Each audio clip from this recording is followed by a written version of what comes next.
చాలామంది జగన్మోహన్ రెడ్డి గారు మద్యపాన నిషేధము అని హామీ ఇచ్చి చేయలేదు అని అనేసి అంటారు. కాకపోతే మీకు ఒక 4 విషయాలు అలాగే ఇంకొక కుట్రకోణము ఆధారాలతో సహా చూపుతాను.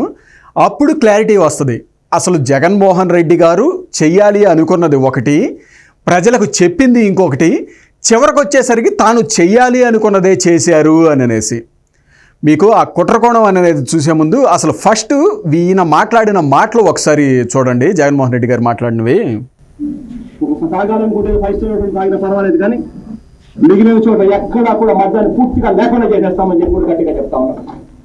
నెక్స్ట్ ఎలక్షన్ 2024లో ఓట్లు అడిగే సమయానికి మాత్రం ఖచ్చితంగా మద్యాన్ని 5 స్టార్ హోటల్స్ మాత్రమే పరిమితం చేస్తూ చేసిన తర్వాతనే ఓట్లు అడుగుతారు. మనుషులు 5-6 మంది కలిసి కూర్చొని తాగితే మనుషులు మృగాలు అవుతారు. ఆ పరిస్థితి ఉండకూడదనే ఉద్దేశంతోనే మద్యాన్ని ఒక పద్ధతి ప్రకారం నియంత్రించే కార్యక్రమం చేస్తా ఉన్నాం. చూశారు కదండి, ఆయన జగన్మోహన్ రెడ్డి గారు ఫస్ట్ ప్రతిపక్షంలో ఉన్నప్పుడు ఏమని చెప్పారు, మద్యం అనేది లేకుండానే చేస్తాం, మేము అధికారంలోకి వచ్చిన తర్వాత కేవలం 5 స్టార్ హోటల్స్కి మాత్రమే పరిమితం చేస్తాము అని అనేసి చెప్పారనమాట. అలాగే నెక్స్ట్ గెలిచిన తర్వాత కూడా ప్రమాణ స్వీకారం చేయకముందే మే 26 ఆ టైంలో ఢిల్లీలో ప్రెస్ మీట్ పెట్టారు. అప్పుడు కూడా క్లియర్గా చెప్పారు, నెక్స్ట్ ఎలక్షన్కి మద్యపాన నిషేధం చేసిన తర్వాతే ఓట్లు అడుగుతాను అని అనేసి. అలాగే ఆ నెక్స్ట్ అసెంబ్లీలో మీకు 2019 డిసెంబర్ ఆ టైంలో అసెంబ్లీలో కూడా క్లియర్గా చెప్పాడు, 4 కూర్చొని మద్యం తాగితే మనుషులు పశువులు అయిపోతారు, మృగాలు అయిపోతారు, అందుకే ఈ మద్యపాన నిషేధము ఇవన్నీ చేయబోతున్నాము అని అనేసి అధికారంలోకి వచ్చిన 6 నెలల తర్వాత కూడా అసెంబ్లీలో చెప్పారనమాట. ఇదే జగన్మోహన్ రెడ్డి ఆ తర్వాత 2 ఏళ్లకి ఏం చెప్పారు అని అనేది ఒకసారి చూద్దాము. ఎటువంటి డబ్బులు రాకూడదు, ఈ డబ్బులు వచ్చినాయంటే అక్క చెల్లెమ్మలకు జగన్ మంచి చేస్తాడు. ఆంధ్ర రాష్ట్రానికి లిక్కర్ ద్వారా ఎటువంటి డబ్బులు రాకూడదు, ఈ డబ్బులు వచ్చినాయి అంటే అక్క చెల్లెమ్మలకు జగన్ మంచి చేస్తాడు. చూశారు కదండి, ఆ తర్వాత 2 ఏళ్ళకి 2022 మార్చి ఆ టైంలో ఈయన అసెంబ్లీలో చెప్పిందనమాట. ఏంటి, ఆంధ్రప్రదేశ్కి లిక్కర్ ద్వారా ఏ ఆదాయము రాకూడదు అని అనేసి చంద్రబాబు నాయుడు గారు కోరుకుంటున్నారు, అందుకే మద్యం తాగొద్దు అని అనేసి చెబుతున్నారు అని అనేసి చెప్తున్నారు అనమాట. అంటే ఇక్కడ ఈయన ఒప్పుకుంది ఏంటి, ఈయన సంక్షేమ పథకాలు అనేవి మద్యం ద్వారా వచ్చే ఆదాయం ద్వారా చేస్తున్నాను అన్నట్లు చెప్పారనమాట. ఇక్కడ ఫస్ట్ ఏంటంటే మీకు ఈయన 2019లోనే ఈయన హామీ ఇచ్చాడు కదా ఏదైతే సంక్షేమ పథకాలు అవి, అలాగే ఇదే జగన్మోహన్ రెడ్డి గారు మద్యపాన నిషేధం కూడా హామీ ఇచ్చారు కదా, మరి అప్పుడు తెలియదా దీని ద్వారా సంక్షేమ పథకాలు అమలు అని అనేసి? లేదు, అప్పుడు తెలియక హామీ ఇచ్చాను అని అనేసి అనుకుందాము. మీకు ఆ తర్వాత అధికారంలోకి వచ్చిన 6 నెలల తర్వాత కూడా అదే స్టేట్మెంట్ ఇచ్చారు కదా మద్యపాన నిషేధం చేయబోతున్నాను అని అనేసి. మరి కనీసం అధికారంలోకి వచ్చిన 6 నెలల తర్వాత అయినా తెలుసుకోలేకపోయారా మద్యపాన నిషేధం ఇది కాదు, సంక్షేమ పథకాలకి దీని ద్వారానే చేస్తున్నాము అని అనేది? కానీ ఇది అంటే క్లియర్గా ఈయనకేంటి ముందే తెలుసు అన్నమాట. ఈయన అజెండా మద్యపాన నిషేధం చేయటం కాదు, ఈయన ప్లాన్ వేరేది ఉంది. ఆ ప్లాన్ ఎగ్జిక్యూట్ చేయటం కోసమే బిగినింగ్లో ఈ స్టేట్మెంట్స్ అన్నీ ఇచ్చాడు, మద్యపాన నిషేధం అని ఇవన్నీ అని అనేసి. నెక్స్ట్ మీకు కొన్ని ఎవిడెన్స్లు చూపిస్తాను, అప్పుడు అర్థమైద్ది అనమాట ఈయన ప్లాన్ వేరే ఉంది అని అనేసి.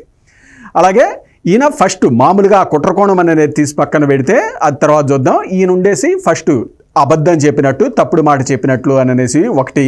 అలాగే రెండోది వచ్చేసరికి ఏదైతే ప్రతిపక్షాలు ఆరోపణ చేస్తున్నాయి కదా, ఆ అమ్మఒడికి నానబుడ్డి ద్వారా చేస్తున్నారు అని అనేసి, దాన్ని ఈయన కన్ఫెస్ చేసినట్టు. ఏదైతే నేను మద్యం ద్వారా వచ్చే ఆదాయం ద్వారానే సంక్షేమం చేస్తున్నాను అని ఈయన చెప్పారు కదా, ఈయన కన్ఫెస్ చేసి చెప్పారనమాట. ఇది ఒక్కటనే కాదు, ఈయన చెప్పింది ఒకటనే కాదు. మనం మద్య ఆదాయం చూశారనుకోండి, మీకు చూడండి మద్యం మీద 2014-19 మధ్య వచ్చేసరికి 75,000 కోట్లు ఇది అమ్మితే మద్యం విక్రమయ్యాలు. ఇది జగన్మోహన్ రెడ్డి గారి హయాంలో 124,000 కోట్లు, అంటే దాదాపుగా 75% పెరిగినాయి అనమాట మద్యం అమ్మకాలు. అది అమ్మకాలు అనమాట. మీకు మద్యం మీద వీరికి వచ్చే ఆదాయం చూస్తే ఇది వ్యాట్ లేకుండా దాదాపుగా చంద్రబాబు నాయుడు గారి హయాంలో యావరేజ్న ఇయర్కి వచ్చేసరికి 5,000, 6,000 అలాగుందనమాట. అదే జగన్మోహన్ రెడ్డి గారి హయాంలో చూడండి, యావరేజ్ను చూస్తే దాదాపుగా వ్యాట్ తోటి కలుపుకుంటే 17,000 కోట్లు దాటుతుందనమాట. యావరేజ్న ఇయర్కి ఆదాయము మద్యం మీద 17,000 కోట్లు దాటుతుంది జగన్మోహన్ రెడ్డి గారి హయాంలో. అలాగే మీరు చూస్తే సంవత్సరానికి అమ్మఒడికి ఎంత వీళ్ళు వేస్తుంది, 6,500 కోట్లు అనమాట మొత్తం. అలాగే చేయూతకి 4,200 కోట్లు దగ్గర, ఆసరాకి 6,400 కోట్లు, అంటే దగ్గర ఈ 3 కలిపితే మొత్తం 17,100 కోట్లు, 17,000 కోట్లు ఇలా వస్తుంది అనమాట. మీకు మద్యం మీద వీళ్ళకి సంవత్సరానికి ఆదాయం ఎంతో వస్తుంది, దగ్గర దగ్గర 17 నుంచి 18 వేల కోట్లు. అంటే ప్రతిపక్షాలు చెబుతున్నట్టు అమ్మఒడి నానబుడ్డి ఒకటి మాత్రమే కాదు, ఈ 3 పథకాలకు కూడా మద్యం ద్వారా వచ్చే ఆదాయం ద్వారానే ఇది వేస్తున్నారు అనేది మీకు క్లియర్గా వీటితో ఈ లెక్కల ద్వారా అర్థమవుతుంది. జగన్మోహన్ రెడ్డి గారి స్టేట్మెంట్స్ ద్వారా కూడా మీకు అర్థమవుతూ ఉంది అనమాట. అలాగే వీటిని మీకు వచ్చేసరికి ఈ 3 పథకాలకి ఈ బాధ్యతను కూడా బెవరేజ్ కార్పొరేషన్కే ఇచ్చారు, అంటే మద్యం అమ్మేదానికే ఇది అప్పగించారనమాట. సో మీకు క్లియర్గా అర్థమవుతుంది, మద్యం అమ్మేదానికి ఇది ఇచ్చి ఈ మద్యం ద్వారా వచ్చేదాన్నే మీకు ఈ సంక్షేమ పథకాలకు ఈ 3టికి ఇస్తున్నారు అనేసి. ఇప్పుడు జగన్మోహన్ రెడ్డి గారు మీకు ఉండేసి 2024లో మద్యపాన నిషేధం చేయకపోతే 2024లో ఓటు అడగను అన్నారు కదా, మరి ఇప్పుడు ఎలా అడుగుతున్నారో చెప్పాలన్నమాట. అలాగే నెక్స్ట్ కొంతమంది అనుకోవచ్చు, సరే చేయకపోయాళ్లే, ఏదైతే ఈ మద్యం మీద వస్తున్న ఆదాయం ద్వారా ఈ 3 సంక్షేమ పథకాలకి ఇస్తున్నాడు కదా పోనీలే అనేసి కొందరు కవర్ చేయడానికి ఇలా చెప్పొచ్చు అనమాట. మీకు ఇక్కడే అసలైన కుట్రకోణం అనేది ఉందన్నమాట. మీకు ఏ ప్రభుత్వంలోనైనా కానీ మద్యం షాపులు ఇవన్నీ ఉంటాయి కదా, మీకు అది ప్రాసెస్ ఎలా జరుగుతూ ఉంటుంది, ఆ లాటరీ ఇవన్నీ తీస్తూ ఉంటారు. చాలామంది అధికార పార్టీ వాళ్ళు ఆ మద్యం షాపుల లైసెన్సులు దక్కించుకోవడానికి ట్రై చేస్తూ ఉంటారు, కొందరు దక్కించుకుంటారు. ఇది రెగ్యులర్గా ఈ ప్రాసెస్ జరుగుద్ది. మీకు ఆ తర్వాత ఏంటి, ఏదైతే మద్యం తయారు చేస్తున్నారో అది ఆఫీసర్ చాయిస్ కానీ మెక్డోవెల్స్, అలాగే బ్లెండర్ స్పైట్స్, ఇలా చాలా బ్రాండ్స్ ఉంటాయి కదా పాపులర్ బ్రాండ్స్. ఈ బ్రాండ్స్ అందరూ వాళ్ళు ఇవి తయారు చేస్తారు లిక్కరు. వాళ్ళు ఒక బాటిల్కి వచ్చేసరికి వాళ్ళకి తయారు చేయడానికి 10 రూపాయలే అంత అయిందనుకో, అది 60 రూపాయలకో 70 రూపాయలకో వీళ్ళకి ఇస్తారనమాట. వీళ్ళకి ఇచ్చిన తర్వాత ప్రభుత్వం వీళ్ళ నుండేసి మీరు దీన్ని ఒక 500కి ఇలా అమ్ముకోండి బయట జనాలకి, మాకు ప్రభుత్వానికి ఒక 480 470 ఇలా ఇవ్వండి అనేసి. సో అప్పుడు మీకు ఏదైతే షాపులు వాళ్ళు ఉన్నారు కదా, ఈ షాపులు వాళ్ళకి బాటిల్కి 5 రూపాయలు 10 రూపాయలు 20 రూపాయలు దాని కాస్ట్ని బట్టి అది మీకు మిగులుద్ది. ఇది రెగ్యులర్ ప్రాసెస్. అక్కడ ఎవరైతే మ్యానుఫ్యాక్చరర్, ఎవరైతే ఆ మద్యం తయారు చేసేవాళ్ళు ఉన్నారో వాళ్ళకి 50 రూపాయలు 60 రూపాయలు అంత మిగులుద్ది. వీళ్ళకి వచ్చేసరికి బాటిల్ మీద 5 రూపాయలు 10 రూపాయలు ఇలా ఈ రేంజ్లో మిగులుద్ది అనమాట. అయితే ఇది రెగ్యులర్ ప్రాసెస్. జగన్మోహన్ రెడ్డి గారు ఏం ఆలోచించారు అంటే, కొడితే కుంభస్థలాన్నే కొట్టాలి అనేసి ఆలోచించారు. ఏదైతే ఈ బాటిల్స్ మీద 5 రూపాయలు 10 రూపాయలు ఇది వస్తుందో ఇది కాదు, ఏదైతే మద్యం తయారు చేస్తున్నారో అక్కడ 60 రూపాయలు 70 రూపాయలు 100 రూపాయలు మిగులుతున్నాయి కదా, అంత కొట్టాలి అనే టార్గెట్ మీద ఆయన ఉన్నారనమాట. అందుకనేసి ఏం చేశారు, ఏవైతే మద్యం తయారు చేసే ఉన్నాయో ఆ పాపులర్ బ్రాండ్స్, ఆఫీసర్ చాయిస్ అవి అన్నీ తీసి పక్కన పెట్టేసి వీళ్ళ వాళ్ళు వచ్చేసి మద్యం తయారు చేయడం మొదలుపెట్టారు కొన్నిటికి అనమాట. ఏవైతే ఇప్పుడు కొత్త బ్రాండ్స్ చాలా వస్తున్నాయి కదా, ప్రెసిడెంట్ మెడలను ఏవేవో, అవన్నీ కూడా వీళ్ళ వాళ్ళవే అనేది చాలా వరకు అందరూ చెబుతున్నది ఆరోపణ. అండ్ కొన్ని ప్రూఫ్స్ కూడా చూపించారు అందరూ అనమాట. సో ఇప్పుడు ఏదైతే ఈ ప్రెసిడెంట్ మేట్లో ఈ కొత్త బ్రాండ్లను అక్కడ పెట్టారు కదా, ఇప్పుడు మరి వాళ్ళ దగ్గర నుంచి కొనాలి అనేసి అంటే అదే షాపులో ఉన్నాయనుకో, మామూలుగా ఈ షాపులో వాళ్ళు కొనరు కదా, మేము ఆ పాత బ్రాండ్లు పాపులర్ బ్రాండ్లే కొనుక్కొచ్చుకొని అవి పెట్టుకుంటాము అనేసి అంటారు. అప్పుడు మళ్ళీ ఎవరైతే ఈ మద్యం వాళ్ళు వచ్చారో వాళ్ళకి ఇబ్బంది అయింది. అందుకనేసి అసలు ఈ షాపులు అనేది ఎత్తేసి ఈ షాపులన్నింటినీ గవర్నమెంట్ రన్ చేయటం మొదలుపెట్టింది. దీనికి మద్యపాన నిషేధం, మద్య నియంత్రణ అని ఒక సెంటిమెంట్ డైలాగ్ పెట్టింది. ఇప్పుడు ఏమైంది, ఏవైతే ఈ చెత్త బ్రాండ్లు వీళ్ళోళ్ళు తయారు చేస్తున్నారు ఇది ఉంది కదా, వాటన్నిటినీ ఇదే షాపుల వాళ్ళు ప్రభుత్వమే కొనేస్తుంది, వీటినే జనాలకే అమ్ముతూ ఉంది అన్నమాట. ఆ పాపులర్ బ్రాండ్ అన్నిటినీ ఆపేసింది, వాళ్ళకి డబ్బులు కట్టపోవడంతో వాళ్ళకు ఇటు పంపించట్లేదు అనమాట. ఇప్పుడు ఏదైతే 70 రూపాయలు 80 రూపాయలు మందు తయారు చేసే వాళ్ళకి మిగులుతుంది కదా, అందులో చాలా వరకు వేరే కంపెనీలే అనే ఆరోపణలు ఉన్నాయి. అలాగే అందులో నుంచి ఒకవేళ వేరే వాళ్ళకి ఇచ్చినా కానీ ఆ కమిషన్ల మొత్తం జగన్మోహన్ రెడ్డి గారికో వీళ్ళ సొంత వాళ్ళకో వస్తున్నాయి అనేది చాలా వరకు ఆరోపణ. మీకు కొందరు 1-2 సార్లు వీళ్ళు వైసీపీ వాళ్ళు కూడా అన్నారు ఏంటంటే, అందులో 1-2 కంపెనీలకు ఏదో చంద్రబాబు నాయుడు గారి హయాంలోనే లైసెన్సులు ఇచ్చారు ఇది అనేసి. సరే, చంద్రబాబు నాయుడు గారు లైసెన్సులు ఇచ్చారే అనుకుందాం, ఒకవేళ మీరు వచ్చిన తర్వాత రద్దు చేయొచ్చు కదా. మీరు అమరావతి ఇవన్నిటినే రద్దు చేశారు, పోలవరం వీటన్నిటిని రద్దు చేశారు. ఆఫ్టర్ ఆల్ లిక్కర్ లైసెన్స్ని రద్దు చేయలేరా? లేదు, అది కాదు, మీరుండేసి ఆ పాపులర్ బ్రాండ్స్ ఏవైతే ఉన్నాయో పాతవి ఆఫీసర్ చాయిస్ అనో ఏవేవో వాటినే తీసుకొచ్చి ఇక్కడ పెట్టారనుకోండి, అప్పుడు ఏవైతే ఈ కొత్తవి ఈ నాసిరకం ఎవరు తాగరు కదా, ఆటోమేటిక్గా వీళ్ళు సేల్ డౌన్ అయిపోద్ది, వీళ్ళు మూసేసుకుంటారు. మరి ఇవి రెండు మీరు ఎందుకు చెయ్యలేదు? చెప్పగలుగుతారా? కాబట్టి ప్రజలందరూ ఇక్కడ ఆలోచించుకోవాల్సిన విషయం ఇదండి.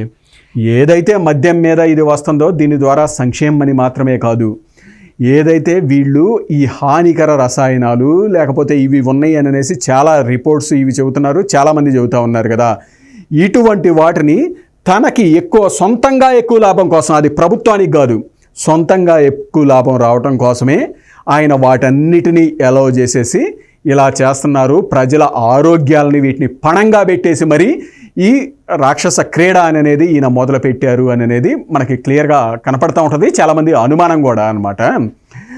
మీరంతటా మీరు ప్రశ్నించుకోండి. లెట్సే జగన్మోహన్ రెడ్డి గారు మద్యపాన నిషేధము అనేది చేయలేకపోయారు అనుకుందాం. అధికారంలోకి వచ్చిన 6 నెలల తర్వాత కూడా రిలీజ్ కాలేకపోయాడు, చేయలేను అనేసి. కానీ ఆ తర్వాత ఇంకా తప్పక వీటిని కొనసాగిస్తా ఈ సంక్షేమ పథకాల కోసమే ఆ మద్యపానాన్ని కొనసాగిస్తున్నాడు అనేసి అనుకుందాం. మరి ఆయన పాపులర్ బ్రాండ్స్ ఏవైతే ఉన్నాయో కదా పాతవి, వాటినే ఇక్కడ మళ్ళీ రేట్లు పెంచేసి వాటి ద్వారా వచ్చిన కూడా ఇదే ఆదాయం వస్తుంది కదా, వాటి ద్వారా చేయొచ్చు కదా. మరి వాటిని తీసుకురాకుండా ఈ కొత్త వాటిని ఎందుకు తీసుకొచ్చారు? ఈ ఊరు పేరు లేని వాటిని ఎందుకు తీసుకొచ్చి వీటిని రేట్లు పెంచి వీటి మీద వచ్చే ఆదాయం ద్వారా ఇది చేస్తున్నాను అనేసి మళ్ళీ సెంటిమెంట్ డైలాగులు ఎలా చెబుతారు? ఆలోచించాలండి. ఇది ప్రజల ఆరోగ్యానికి సంబంధించిన మెటర్. అసలు మద్యం తాగడమే ఆరోగ్యానికి హానికరము, కానీ అందులో మళ్ళీ ఇటువంటివి అనేసి అంటే ఎంత డేంజరస్ గేమ్ ఆడుతున్నారో జగన్మోహన్ రెడ్డి గారు ప్రజల ఆరోగ్యానికి పణంగా పెట్టేసి అనేది మనకి క్లియర్గా అర్థమవుతోంది. ఎందుకంటే వీళ్ళు క్లారిటీగా చెప్పాలి కదా, మీరు ఎందుకు ఆ పాపులర్ బ్రాండ్ని ఆపేసి ఇది ఒకవేళ సంక్షేమం కోసమే మీరు మద్యపాన నిషేధం చేయలేదు అనేసి చెప్పారు కదా అసెంబ్లీలో. అదే కరెక్టే అనుకుందాం. అదే కరెక్ట్ అయితే మీరు ఆ పాత బ్రాండ్ని వాటిని కూడా తీసుకొచ్చి ఇక్కడ పెట్టేసి ప్రజల ఛాయిస్, మీ ఇష్టం వచ్చింది తీసుకోండి అన్నట్లు పెట్టవచ్చు కదా. వాటిని కూడా అంతే రేట్లు పెట్టి పెంచవచ్చు కదా. అప్పుడు ఆటోమేటిక్గా మీకు అదే ఆదాయం వస్తుంది కదా. మరి అలా కాకుండా వాటిని ఆపి మరి వీటిని కొత్త వాటిని, ఊరు పేరు లేని వాటిని, అలాగే చాలామంది ఇది హానికరము అని చెబుతున్న వాటిని ఎందుకు కంటిన్యూ చేస్తున్నారు? దీనికి క్లియర్ కట్ సమాధానం చెప్పగలుగుతారా? కాబట్టి ఈ విషయంలో ప్రజలు ఆలోచించుకోండి అండి. అలాగే నెక్స్ట్ వచ్చేసరికి మీకు ఈయన నిజంగానే బిగినింగ్ నుంచి మద్యపాన నిషేధం చేయాలి అనేది ఆయన ఇంటెన్షన్ అయితే ఈయనకి ఒక అవకాశం కూడా వచ్చింది కోవిడ్ టైంలో. మీకు అప్పుడు దాదాపు 3 నెలలు ఇలా లాక్డౌన్ పెట్టారు. అప్పుడు మద్యం షాపులు అన్నీ క్లోజ్. మీకు ఆ తర్వాత అంతే కంటిన్యూ చేయొచ్చు. ఈయన మద్యపాన నిషేధము అనేది ఆయన ఇంటెన్షన్ అయితే దాన్ని అంతే కంటిన్యూ చేయొచ్చు. కానీ ఈయన అప్పుడు మద్యం షాపులు ఓపెన్ చేశారనమాట మేలో అని. మీకు అప్పుడు కేరళలో మీకు మద్యం షాపులు ఓపెన్ చేయాల.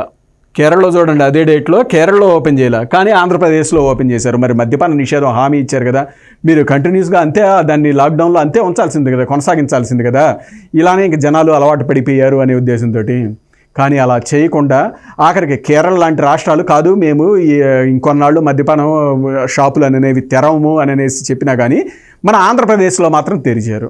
ఎందుకు అంటే క్లియర్ కట్ ఆయనకి బిగినింగ్ నుంచి ఇదే ఇంటెన్షన్, మద్యపాన నిషేధము అనేది కాదు. ఏదైతే లిక్కర్ ద్వారా తన సొంతగా ఆదాయము లేకపోతే తన వాళ్ళకి ఆదాయము ఎలా అనే దాని మీదే ఆయన వర్కౌట్ చేశారు. అందుకే రాగానే ఆ లిక్కర్ పాలసీ అనేసి తీసుకొచ్చి గవర్నమెంటే లిక్కర్ షాపులు అనేసి పెట్టేసి వాళ్ళ మందు వచ్చేసరికి వాళ్ళోళ్ళు ఎవరో మ్యానుఫ్యాక్చర్ చేసేటట్టు. ఇక్కడ ఏమైంది మీకు వచ్చేసరికి ఆ లిక్కర్ షాపులు ఇది అనేసి అనుకున్నారనుకోండి, వీళ్ళ పార్టీ వాళ్ళు లేకపోతే ఎవరన్నా చాలామంది ఉంటారనమాట. దాని ద్వారా కొద్దిగా గొప్ప లాభపట్టడం ఏదో జరుగుద్ది. ఇప్పుడు అది కూడా కాకుండా ఈయన మద్యం షాపుల వాళ్ళని ఇది పెట్టేసి అక్కడ తన వాళ్ళని ఒక 10 మందిని పెట్టేసి మొత్తం సిండికేట్ లాగా తనకే వచ్చేటట్టు చేసుకున్నాడు అనేసి చాలామంది వాళ్ళ వైసీపీ వాళ్ళు కూడా ఆరోపణ చేస్తూ ఉంటారు అనమాట. సో ఇది ఒకటి. ఆ లాక్డౌన్లో అతనికి అవకాశం వచ్చినా కానీ మద్యపాన నిషేధం చేయలేదు అంటే ఈయన ఇంటెన్షన్ బిగినింగ్ నుంచి క్లియరు, మద్యపాన నిషేధం కాదు వేరేదైతే దాని మీద ఇది చెప్పాడని. నెక్స్ట్ రెండోది వచ్చేసరికి ఈయన అప్పుడు మే 10 మే 2020లో మద్యం షాపుల టైమింగు మేము తగ్గిస్తున్నాము, రాత్రి 8 గంటల దాకే 8 క్లోజ్ చేస్తున్నాము, ఎందుకంటే మద్యపాన నియంత్రణ చేయడానికి అనేసి చెప్పారనమాట. ఇదే జగన్మోహన్ రెడ్డి గారు మళ్ళీ ఆ తర్వాత కొన్నాళ్ళకి వచ్చేసరికి లేదు రాత్రి 10 గంటల దాకా మద్యం ఉంచుతున్నాము అనేసి షాపులు ఓపెన్ చేస్తున్నాము అని చెప్పారు. అంటే ఇక్కడ తగ్గించడానికి అయితే ఇక్కడ పెంచడానికి అనేసి మీరు చెప్పింది వీరు సాక్షి పేపర్లే ఇవన్నీ. ఆ తర్వాత మళ్ళీ ఇంకోటి, మేము షాక్ కొట్టే విధంగా మద్యం రేట్లు పెంచాము జనాలకు మద్యపాన నిషేధం చేయడానికి అన్నారు. మళ్ళీ ఆ తర్వాత మద్యం మీద మేమే తగ్గిస్తున్నాము అనేసి చెప్పారు. ఆ తర్వాత మళ్ళీ మద్యం మీద మేమే పెంచుతున్నాము అనేసి చెప్పారు. అసలు ఏంటి కన్ఫ్యూజింగ్ స్టేట్మెంట్స్ ఇవన్నీ ఏంటి? అది కూడా ప్రజల ఆరోగ్యానికి సంబంధించిన వాటిల్లో. వీటన్నిటి మీదే ప్రతిపక్షాలు కానీ వీళ్ళందరూ అడిగారనమాట. నువ్వు మద్యపాన నిషేధం చేస్తానని హామీ ఇచ్చావు, చేయలేదు. ఇంకొకటి వచ్చేసరికి సరే సంక్షేమ పథకాలకి అని అనేసి అంటున్నావు, ఏదో చేస్తున్నావు, మరి ఆ పాపులర్ బ్రాండ్స్ను తీసుకురాకుండా ఈ పిచ్చి మందులు ఏంటి, ప్రజల ఆరోగ్యానికి ఇది ఇంకా హానికరము అని అనేసి చెబుతున్నారు కదా. అలాగే ఒకసారి రేట్లు పెంచుతానంటావు, ఒకసారి రేట్లు తగ్గిస్తానంటావు, ఒకసారి నైట్ దాకా ఉంచుతానంటావు, ఒకసారి తెల్లారి దాకా ఉంచుతానంటావు. అసలు ఏంటి ఇదంతా? ఇది ప్రజల ఆరోగ్యానికి సంబంధించిన మేటరు, దీని మీద స్పందించండి, క్లియర్ కట్ డీటెయిల్స్ ఇవ్వండి అని అనేసి అంటే చూశారు కదా. ఇందాక జగన్మోహన్ రెడ్డి గారుండి చంద్రబాబు నాయుడు గారికి లిక్కర్ మీద ప్రభుత్వానికి ఆదాయం రాకూడదు అని అనేసి కోరుకుంటున్నారు అని అనేసి అంటా మాట్లాడటము.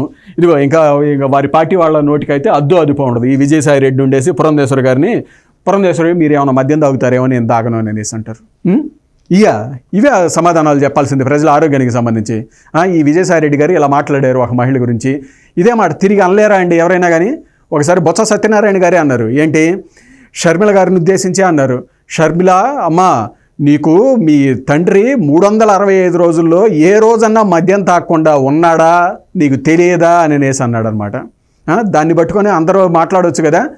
అంటే షర్మిల ముందు ఆయన రాజశేఖర రెడ్డి ముందు అవుతారా అని అనేసి కానీ ఏది పెడుతుంది? కొంచెమన్నా అర్థం ఉండాలండి మహిళల గురించి, వీటి గురించి మాట్లాడేటప్పుడు.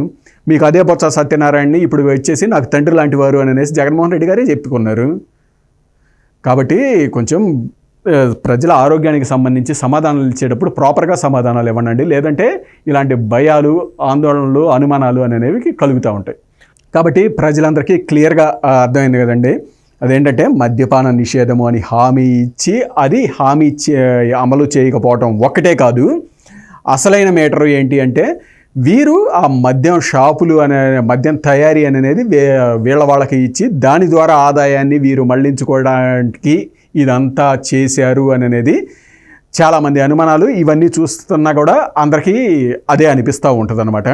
కాబట్టి వీటి మీద మీ అంతటా మీరు ఎనలైజ్ చేసుకొని ఏది కరెక్టు ఏది తప్పు అని ఆలోచించుకొని ఎవరికి ఓటేయాలి రేపు అనేది నిర్ణయం తీసుకోండి. రేపు చంద్రబాబు నాయుడు గారు కానీ తెలుగుదేశం వీరు అధికారంలోకి వచ్చిన తర్వాత ఇలాంటివన్నీ లేకుండా చేస్తాము అని అనేసి చెప్పారు. కాబట్టి ఏది కరెక్టు ఏది తప్పు అని ఆలోచించుకొని నిర్ణయం తీసుకోండి.